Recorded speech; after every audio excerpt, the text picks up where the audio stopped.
All right. Well, how's it going, everybody? Thanks for being here. Today is the winter solstice, which is the shortest day of the year, the longest night. So I'm going to mark the winter solstice, as a lot of people do, with a fire in my fire pit, which incidentally I have not used in quite a while, mostly because fire danger has been very high this last year. And yeah, the idea of lighting a fire outside just seemed preposterous. But since it is this most important day, the winter solstice, the time when the Earth is most tilted for the northern hemisphere away from the sun, and so we get fewer hours of sunlight and lower angle of direct rays. And then after this, of course, it's the return of the sun. The sun rises again, which is such a beautiful thing.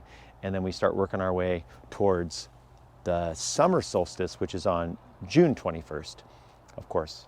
So yeah, I'm gonna build a fire here. I wanted to have you guys along and just kind of show you what I'm doing. I'm gonna clean up my fire pit, and I'm gonna have a little fire, and I'm gonna burn some papers that I need to burn, and have a little ceremony too. It's always kind of a nice thing to do, is to feel my connection with the cycles and rhythms of the natural world, and to figure out some way that I can express that connection, and the fact that, yeah, I noticed that it's the days have been getting longer. I mean, the days have been getting shorter, and the nights longer and a little colder, and then, you know, subsequently I'll also notice that when it starts to warm up, and just kind of tapping into that flow and ebb of these cycles of the seasons, and just being sensitive to that.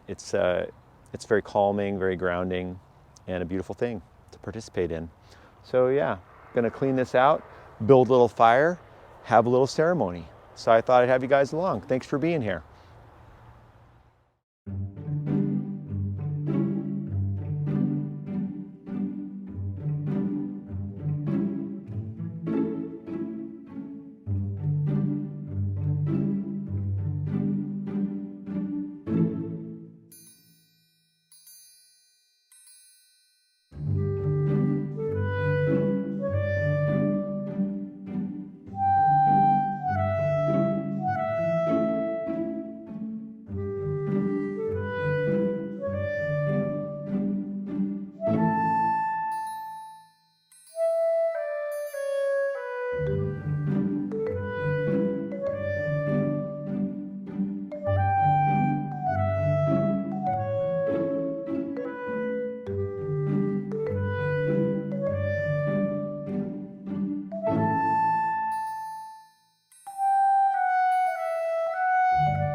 That was kind of fun, playing around with the time lapse to cover the story of raking all the leaves out and kind of cleaning up the area, getting it ready for the ceremony here on the winter solstice. I've got my fire making materials. I've got my my folder marked burn pile, which is just, you know, got those documents and things about life that you just kind of want to not have anybody find in your trash can. So I got those to put in the middle, and then I got these little small kind of, you know, how you do, little kind of pieces of kindling, little tiny hairy ones. And then your medium sizers, and nothing too huge actually. I've got some bigger logs over here, but I'm not seeing this fire being super long, big one. Just got to go somewhere this evening for a little gathering, so this can't be a super long fire, but I hope to have one soon. I love having fires in the fire pit. Such a beautiful place this is. And here on this winter solstice, quite nice. So I will get to the building of the fire and just kind of show you how I do that. I'll put the camera down in the fire pit. We'll get a little POV of fire building. All right, cool. All right, guys, I'm kind of a TP fire guy. So I am going to use paper for this one. I'm not going to be a purist by any sorts. I'm actually going to use a lighter to light it as well. So anyway, yeah, you start with your paper, the quick burning. Hopefully that's going to be pretty fast. And then we've got our couple documents from our burn pile, from the burn folder. And then we got a little hairy guys. I'm kind of a TP fire person. It's going to be a rough TP here.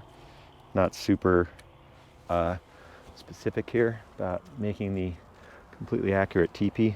Just kind of generally a mixture of carbon-based material, i.e. wood and paper, and air. We love the oxygen, and so does the fire. The fire just really wants to breathe. So the more you can make it kind of a mixture of wood and paper and air, and then give yourself a little spot, like back here on this side, I've got a little spot to get in with my lighter, so I can light it up. And getting bigger as we go out, you know, the TP fire team. You guys are familiar with the TP fire, I assume. Oh yeah, on this winter solstice. And as with most things in life, if you want to map meaning or, you know, make something meaningful, you can just do it. You can just decide to do it. Just be like, you know what? This fire, for example, is representative of moving past all that happened in 2020. And there was so much for us as a country, as a world. And for me personally, there was quite a bit going on as well. I lost a very, very important person to me. I haven't talked much about that, but it's been heavy on my heart. And so with this, and the pecking of a woodpecker above, I light the fire of winter solstice 2020. We're moving into the light after this. So maybe one more piece of paper in here so I can get in there, and then using the wonders of petroleum technology to light the solstice fire. It seems to have caught. A little insurance here, over here. We'll light this one too. All right, seems to be smoking. Ooh, it's really catching now.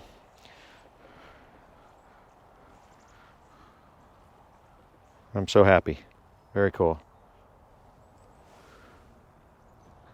All right, well, I'm really grateful that you showed up for this solstice video, and I hope you're having a fantastic winter solstice as well, and reflecting on some of the cycles in nature and how things just continue to flow and move along these patterns that they have for millions and millions of years, and it just continues. This constant supportive undercurrent, regardless of how kind of busy and fluttery and kind of inconsistent sometimes human behavior can be. It's nice for me to ground and feel connected to these deeper rhythms that are at play in the natural world, which holds everything. So very nice to have you here, and I think I'm just going to enjoy my fire a little bit longer, and I hope maybe you'll have a fire yourself and enjoy your solstice, enjoy the season. And now the light returns.